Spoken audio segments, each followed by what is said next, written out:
शिवजी और माता पार्वती की विवाह कथा। पुराणों में शिव पार्वती के विवाह का उल्लेख बहुत सी जगह मिलता है। कहा जाता है कि शिव और पार्वती का विवाह जिस दिन हुआ था उसी दिन हम महाशिवरात्रि मनाते हैं।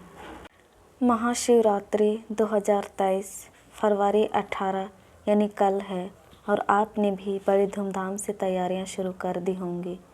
शिव जी की पूजा की सामग्री के लिए आप बाज़ारों में जा रहे होंगे। महाशिवरात्रि का दिन हम माता पार्वती और भगवान शिव की शादी की खुशी मनाते हैं। परंतु क्या आप जानते हैं कि शिव पार्वती विवाह कैसे हुआ था? इसी सवाल के साथ आइए सुनते हैं शिव पार्वती विवाह कथा।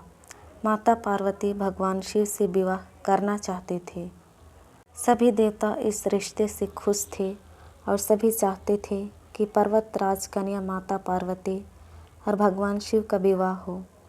माता पार्वती की ओर से कुछ लोग भगवान शिव के पास पार्वती जी का रिश्ता लेके गए।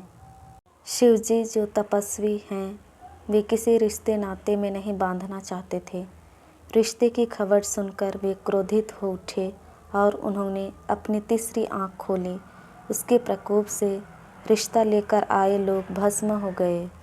भगवान शिव द्वारा रिश्ता ठुकराने की खबर सुनकर माता पार्वती को बहुत दुख हुआ, परंतु वे तो ठान चुकी थीं कि वे शादी करेंगे तो बस महादेव से ही। इस दृढ़ निश्चय के साथ माता पार्वती ने शिव जी को पाने के लिए तपस्या शुरू कर दी।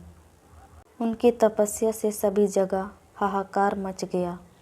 बड़े बड़े पर्वत भी डगमगाने लगे। इन सभी बातों का जब भगवान शिव को स्मरण हुआ तब उन्होंने अपना ध्यान तोड़ा और अपनी आंखें खोली। जब वे माता पार्वती के समक्ष उपस्थित हुए तब शिवजी ने उन्हें समझाया कि एक तपस्वी के साथ जीवन यापन करना माता पार्वती के लिए आसान नहीं होगा। लेकिन माता पार्वती ने तो जैसे जिद ही पकड़ ली थी कि वे शादी करेंगी तो बस महादेव से। उनके इस हट को देखकर भोलेनाथ ने सोचा कि वे बिल्कुल उनकी तरह ही हैं और उनकी जोड़ी बहुत अच्छी लगेगी। भोलेनाथ माँ पार्वती से शादी करने के लिए मान गए और यह सुनकर न केवल माँ पार्वती अपितु समस्त देवगण भी बेहद प्रसन्न थे।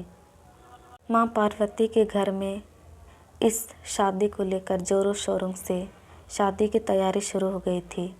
अब समस्या यह थी कि भगवान शिव एक तपस्वी थे और उनके परिवार में कोई नहीं था। उन्हें शादी की रस्मों का कोई अंदाज़ा नहीं था। मान्यता यह थी कि वधू का हाथ मांगने शादी के दिन वर को अपने परिवार के साथ ही आना पड़ता है, लेकिन भगवान शिव के परिवार में तो कोई नहीं था। ऐसे में महादेव ने डाकनिया, भूत प्रेत और चुड़ैलों को भी अपनी बारात में शामिल होने को कहा। भगवान शिव तो इस बात से भी अनजान थे कि शादी के लिए तैयार कैसे होते हैं। डाकनियों ने भगवान शिव के शरीर पर भस्म लगा दिया और हड्डियों की माला पहना दी, जो कि उनके घरों की परंपरा होती होगी। भगवान शिव की बारात, जिसमें भूत प्रेत थे, नाचते गाते माँ पार्वती के द्वार पहुँचे। सभी लोग, जिससे माँ पार्वती के घर वाले और देवतागण थे, हैरान रह गए।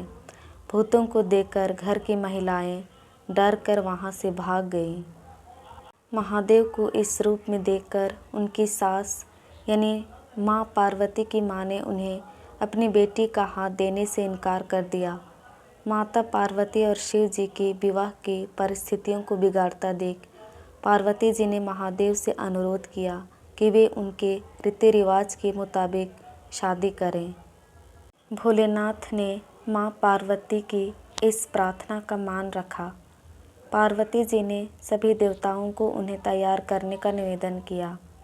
इसके बाद भोलेनाथ को दैवीय जल से स्नान कराया गया और उन्हें खूबसूरती से फूलों की मालाओं से तैयार किया गया। जब भोलेनाथ पूरी तरह से तैयार होकर सभी के समक्ष आए तब सभी उनकी सुंदरता के गुणगान करते नहीं थक रहे थे।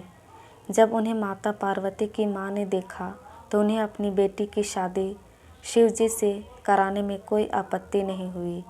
ब्रह्मा जी की उपस्थिति में विवाह का शुभारंभ हुआ और दोनों ने एक दूसरे को वरमाला पहनाई। ऐसे माता पार्वती और शिव जी का विवाह संपन्न हुआ, जिसे हम लोग शिवरात्रि के रूप में मनाते हैं और शिव जी की पूजा करते हैं। दोस्तों, शिव जी और माता पार्वती की विवाह कथा आपको कैसी लगी, प्लीज़ कमेंट करके ज़रूर बताइएगा। और अगर हमारे चैनल में नए हैं तो प्लीज़ हमारे चैनल को लाइक, शेयर एंड सब्सक्राइब कीजिएगा, ताकि हम आपके लिए नए नए कहानियाँ ला सकें। धन्यवाद।